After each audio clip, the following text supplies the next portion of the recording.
la economía española en el periodo en el que no ha tenido gobierno ha crecido el doble de lo que ha crecido el promedio de la eurozona. Y yo creo que eso no es tanto el reflejo de que los gobiernos estorben como el reflejo de que los gobiernos relevantes no están aquí al lado. Probablemente es el reflejo de que la política, que es significativa para que la economía española funcione y tenga registros favorables, es el gobierno de la comunidad de vecinos en la que está la economía española inserta, que es Europa, que son las instituciones europeas. Si en Europa no hubiera existido el Banco Central Europeo, por poner un ejemplo, si no hubiéramos tenido ese amparo de unos tipos de interés históricamente bajos, si el Banco Central Europeo no estuviera comprando todos los meses 85.000 millones de euros en deuda pública y en deuda privada, entre ellos españoles, probablemente ahora mismo estaríamos sufriendo una situación no muy distinta a la del verano del 2012, cuando la economía española efectivamente, pero en ese crecimiento de la economía española, yo creo que sería fácil convenir que han intervenido factores que probablemente no van a estar presentes en el futuro. El primer factor es el apoyo del Banco Central Europeo. El 26 de julio del 2012, la economía española estaba a punto de entrar en una situación cercana a la quiebra. Los dichosos mercados financieros, los mercados de bonos, cotizaban la deuda pública española por encima del 7%. Se estaba anticipando la probabilidad, incluso, de exclusión del euro a la economía española.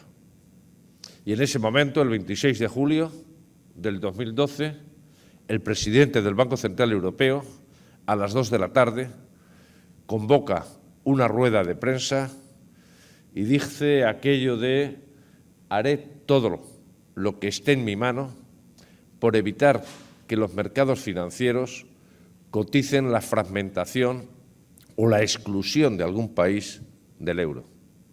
Hay que relativizar el convencimiento de la eficiencia en los mercados, que es muy importante. Las instituciones, los gobiernos, en este caso, el gobierno monetario. Lo único que dijo Draghi es: estoy dispuesto a, advirtió. Tardó varios meses en ejecutar su advertencia, pero fue suficiente. El segundo elemento que tiene lugar en aquel verano del 2012, en el que estábamos en una situación, insisto, muy delicada, es el ofrecimiento de un rescate al Tesoro español. Europa, y ahora hemos sabido, a través de los documentos que se han hecho públicos, el Fondo Monetario Internacional convence finalmente a las autoridades españolas para que éstas soliciten un rescate para el sistema bancario español. Y a partir de ese momento, a partir del anuncio de que Europa ponía a disposición de las autoridades españolas esa línea de crédito, también se atenuó el otro foco de inestabilidad que amenazaba a nuestro país, que era la quiebra de no pocas entidades bancarias. Nos dieron los 100.000 millones, acompañados, claro está, de un documento que tuvimos que firmar, de un memorando de entendimiento que suponía una cierta intervención en la política económica española por parte, si no de los señores de negro, que estaban en Grecia, de los señores de gris marengo, que se sentaron en la Plaza de Cibeles, en el Banco de España y en el Ministerio de Economía, y que condicionaron a partir de entonces parte de las decisiones centrales de política económica. Yo creo que hicieron bien las autoridades españolas en pedir el rescate. Es más, el rescate bancario se tenía que haber pedido antes de 2010, antes de aquel primer fin de semana de mayo del 2010, cuando se impuso al Gobierno español una terapia que no se correspondía con el cuadro clínico que ofrecía la economía española. La deuda de la familia media española llegaba al 130% de su renta disponible. Todos, el 80% de las familias españolas tenía una hipoteca y las empresas españolas también. Pero nuestras autoridades no fueron capaces o no pudieron convencer al presidente de la Comunidad de Vecinos de la Eurozona, a Alemania, de que nosotros sí necesitábamos tratamiento médico, pero no el tratamiento médico que se iba a aplicar a Grecia. En Europa, a partir del 2010, se impuso una política que no ha dado resultados, pero además es que se impuso de forma homogénea en las consideradas economías periféricas.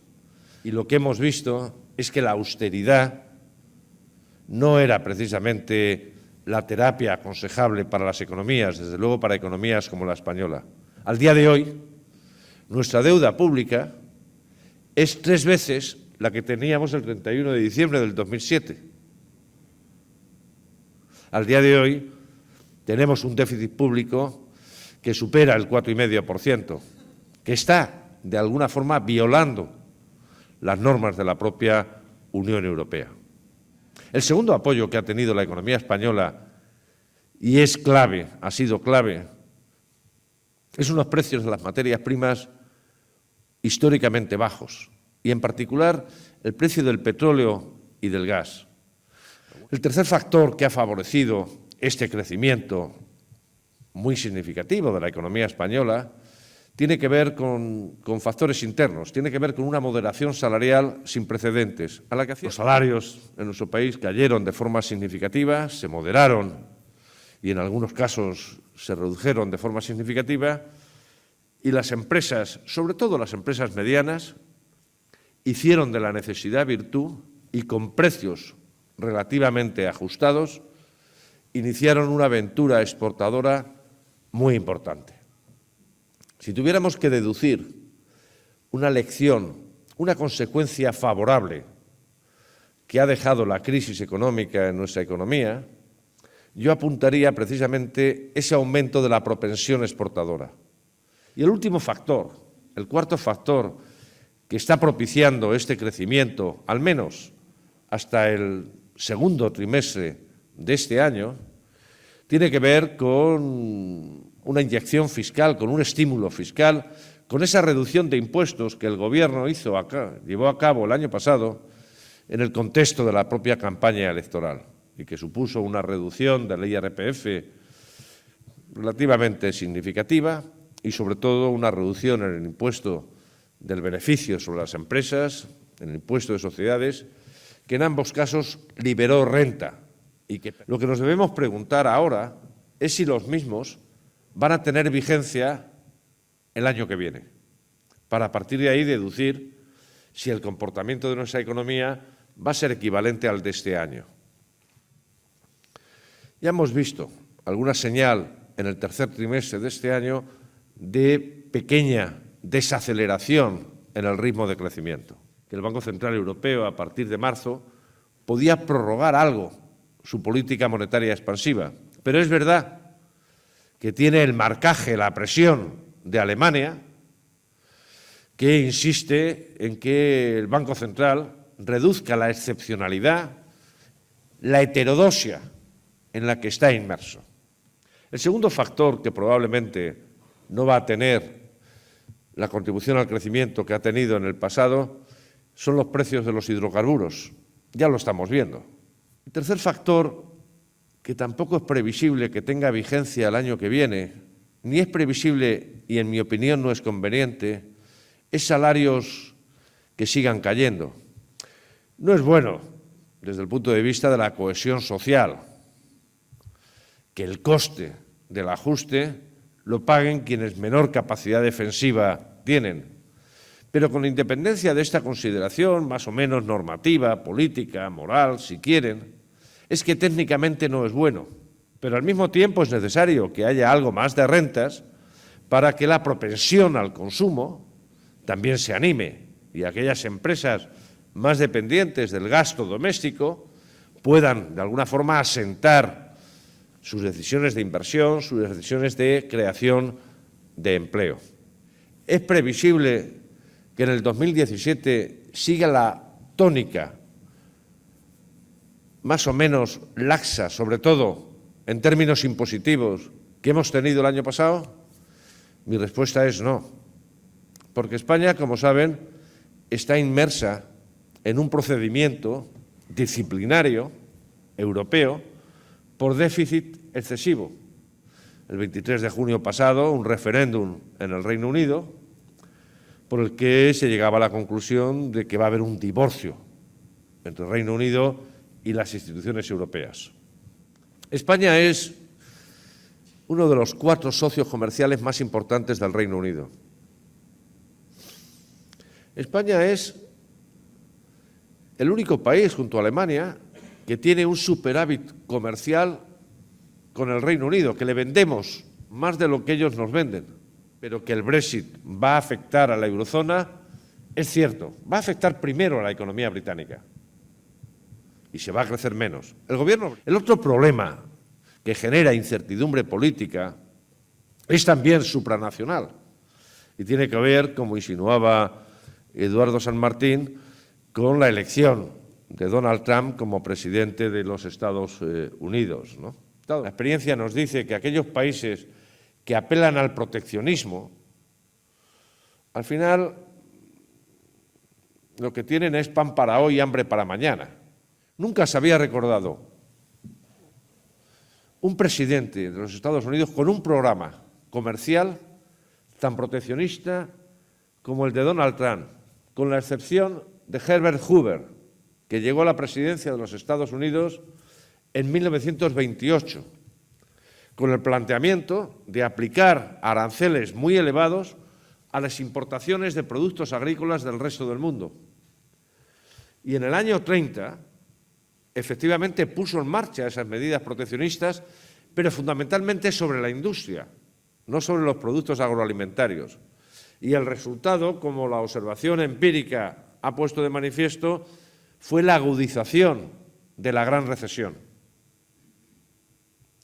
Y recuerden que la gran recesión concluye con la Segunda Guerra Mundial. La eurozona no puede dejar que el único que trate de sacar del estancamiento a la zona monetaria sea el Banco Central Europeo. Ahora la Comisión dice: es la hora de estímulos fiscales. Sugerimos un estímulo fiscal equivalente a unos 50.000 millones de euros, el 0,5% del PIB de la eurozona.